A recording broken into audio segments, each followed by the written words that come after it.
Dès le 10 septembre,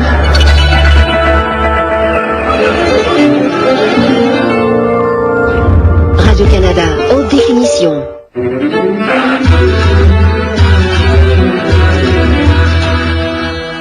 Les compagnies s'intéressent de plus en plus à un outil de gestion plutôt réjouissant et très sérieux, le rire. Elles font appel à des consultants en humour pour régler des conflits, détendre l'atmosphère et insuffler de la créativité en milieu de travail. C'est un peu, si vous voulez, l'humour au secours des entreprises. Voici en rediffusion le reportage de mes collègues France Desourdi et José Dupuis. Ici, on nettoie des uniformes et des tapis. L'environnement est très bruyant, les gestes répétitifs et l'été, la chaleur est étouffante. Pourtant, malgré ces conditions de travail difficiles, les employés de Cintas sur la rive sud de Montréal sont heureux.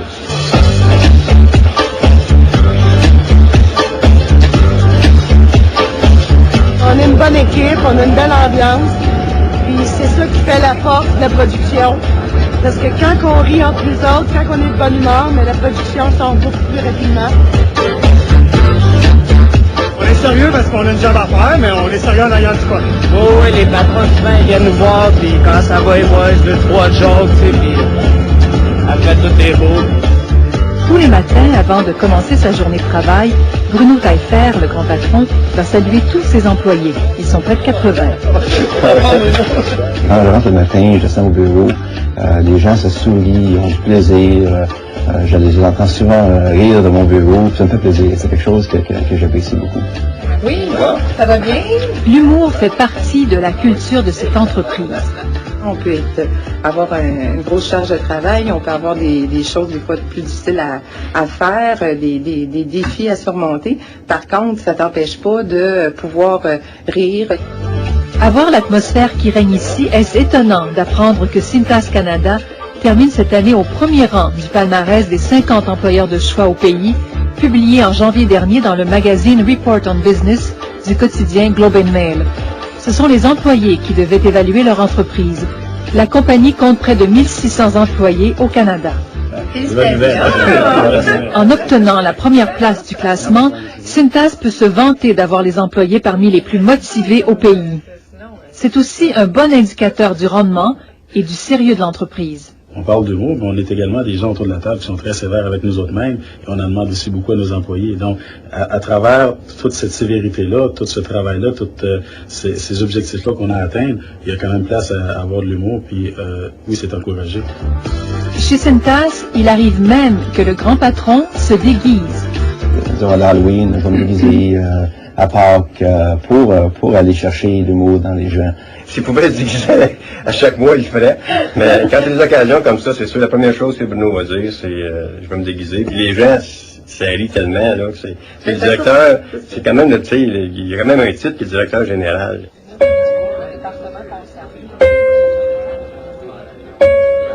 Nous sommes chez AIVA, une entreprise spécialiste de la gestion des centres d'appel.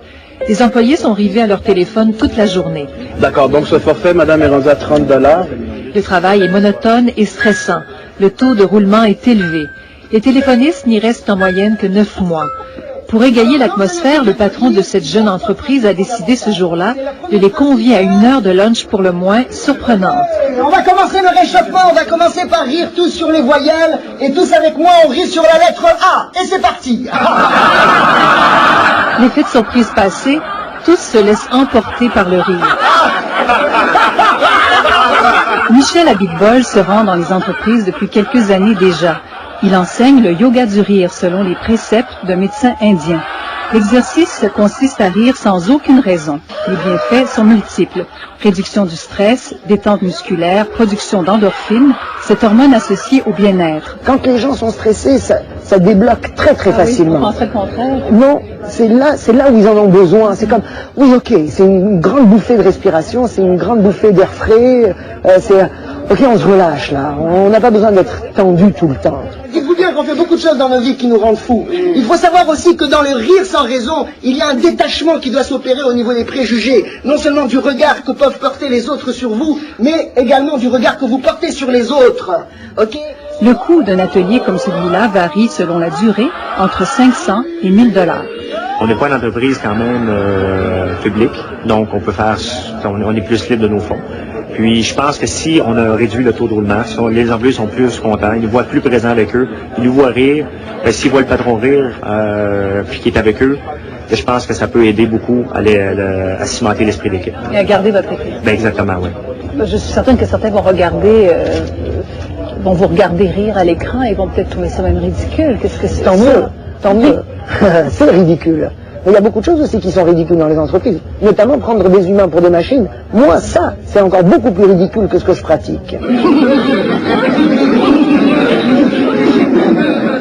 Au début, j'étais pas confortable, mais à un moment donné, on embarque dedans, puis c'est confortable, tu commences à aller pour de vrai. Patrons et employés couchés par terre à se tordre de rire. Avouez que ça ne se voit pas souvent dans une entreprise. Je pense que tout le monde est un peu mal à l'aise de rire pour rien. On se sent tous un peu niaiseux, là. Mais je pense qu'à mesure que ça avance, on embarque, puis tu finis par y croire. Avec les cadres, entre cadres, ça marche très très bien. Ah oui, parce qu'au fond, ils ont besoin aussi de se laisser aller, ces gens-là. Ils ont besoin aussi de se faire reconnaître en tant qu'humains. C'est pas des surhommes, c'est pas des... Le fait de jouer le rôle d'être sérieux tout le temps, ça finit par contraindre, ça finit par peser sur les épaules.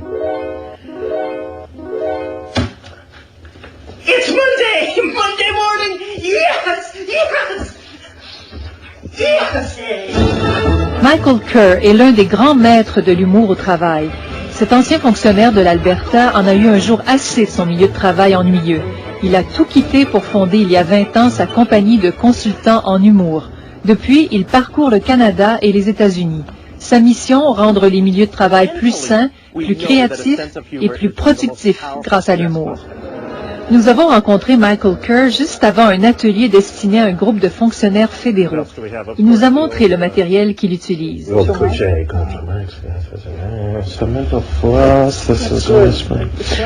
Talks about, I use this to talk about breaking tension and giving yourself a sort of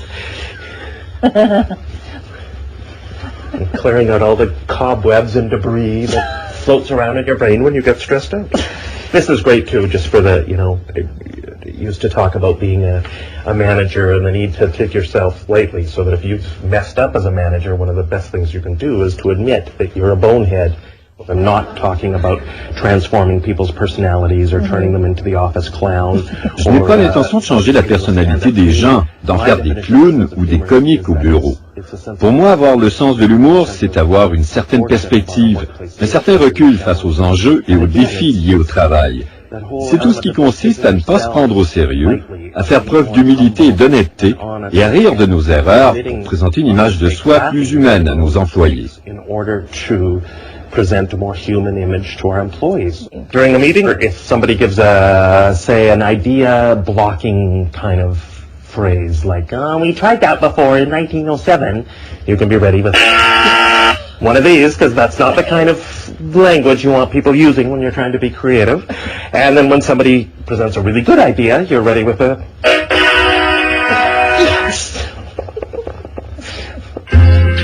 Une étude américaine réalisée en 2003 par le groupe A auprès de 60 cadres et publiée dans le prestigieux Harvard Business Review révèle que les cadres qui sont perçus par la haute direction comme étant les plus performants utilisent l'humour 2 fois plus souvent que les autres et obtiennent des primes plus importantes.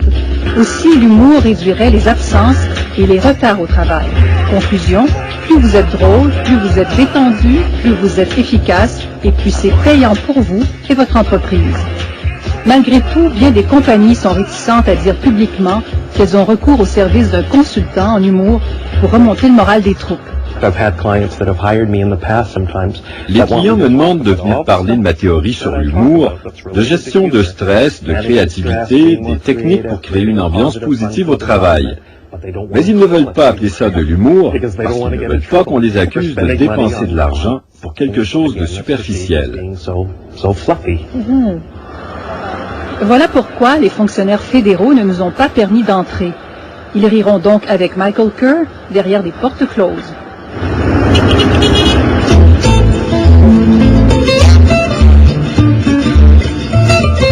Nous sommes à Paris, dans les bureaux de la Humor Consulting Group. Serge Grozinski est ingénieur de formation. Il a aussi fait carrière en France comme humoriste. Il a fondé cette entreprise il y a 13 ans. M. Grozinski a visité plus de 200 compagnies, entre autres Chanel, Hermès, Peugeot. C'est l'humour au secours des entreprises. On dénoue des nœuds, on rapproche des gens, on diminue des antagonismes, des conflits, etc. Aujourd'hui, l'atelier se déroule dans la région de Fontainebleau. C'est Vinci Énergie qu'il réclame, un leader mondial qui œuvre dans les domaines de l'électricité et de la construction. Son chiffre d'affaires, près de 5 milliards de dollars. 200 personnes se sont réunies pour l'écouter. La plupart sont des responsables d'affaires, des RA, comme on les appelle en France, ceux qui sont à la recherche de nouveaux clients pour l'entreprise. Bien sûr, un client, ça s'entretient, beaucoup de présence, beaucoup de relationnel, faut pas lésiner sur les déjeuners, d'accord? Le RA, ça bouffe, hein? Ça bouffe pour vendre. Serge Grozinski livre en fait un one-man show classique avec comme idée maîtresse les préoccupations de ses clients. Mais pour proposer un remède humoristique efficace, il doit poser le bon diagnostic. Il rencontre au préalable patron et employés. Chez Vinci Énergie, les responsables d'affaires travaillent seuls et sous pression. La direction veut reconnaître leur contribution à l'entreprise. Donc ce qu'il faut, c'est qu'ils comprennent que nous, la direction générale, nous avons bien conscience de cette responsabilité et que par votre message, sous un ton un peu humoristique, un peu léger même, ils comprennent bien qu'en fait, c'est une vraie prise de conscience de notre part sur ce rôle essentiel et cette mission difficile. Et quand c'est un consultant qui le dit, et qui le dit avec une méthode un peu détendue, avec humour, je pense que le message ne peut que rassurer les collaborateurs et leur montrer qu'on a vraiment compris leur mission, la difficulté de leur mission et les responsabilités qu'on leur donne. En fait, une bonne équipe qui travaille bien ensemble, elle rit. Elle se marre, comme on dit en français, elle se marre ensemble, vous voyez. Et des gens qui ne se marrent pas ensemble, ils travaillent pas bien ensemble. Mais la relation chef d'entreprise RA est très proche, hein. Le RA rame, le chef d'entreprise l'encourage, hein. L'encourage, hein. C'était très bien, il a vu juste sur pas mal de points, on sent qu'il avait bien étudié le dossier du groupe. Ça a montré que personne n'est seul en fait, il faut travailler avec tous les maillons de l'échelle, quoi. Il y a 3 ans, les compagnies aériennes Air France et KLM ont fusionné. Au niveau des systèmes informatiques, il y a eu une rationalisation des effectifs et une surcharge de travail.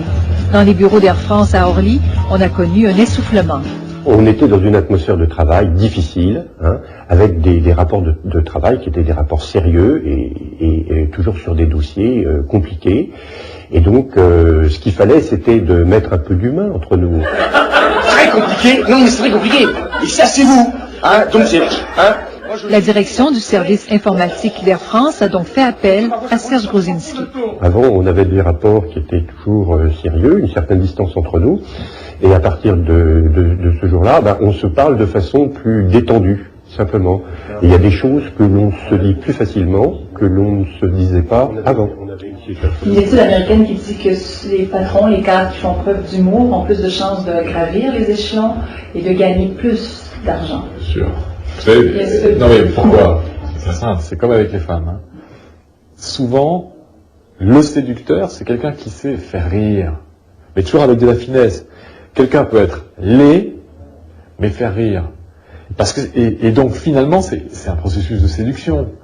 Et gravir les échelons du pouvoir, où qu'on soit, c'est toujours finalement rentrer dans un processus de séduction, évidemment par rapport à ses collaborateurs, je pense que c'est très important, par rapport à ses pairs, mais aussi par rapport à ses supérieurs. Et finalement, séduire, c'est faire dire aux autres que c'est plus agréable de travailler avec vous que de travailler avec celui d'à côté qui est vraiment pas marrant. On aura une belle journée. Quand il y a tellement de choses dans votre vie. On pourrait se demander, est-ce que introduire l'humour dans la chaîne managériale remet en cause l'autorité? Parce que si votre président fait un trait d'humour, est-ce que c'est pour autant votre copain et on reste... Je ne crois pas. Mais c'est pas pour créer de la familiarité ou de la copinerie ou de copinage, c'est pour nous mettre à l'aise.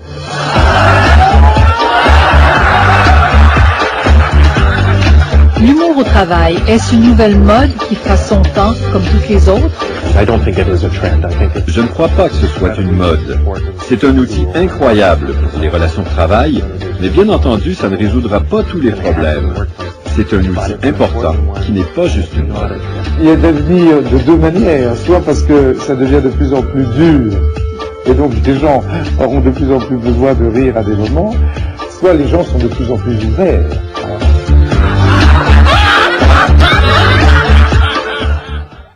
Osheaga Festival Musique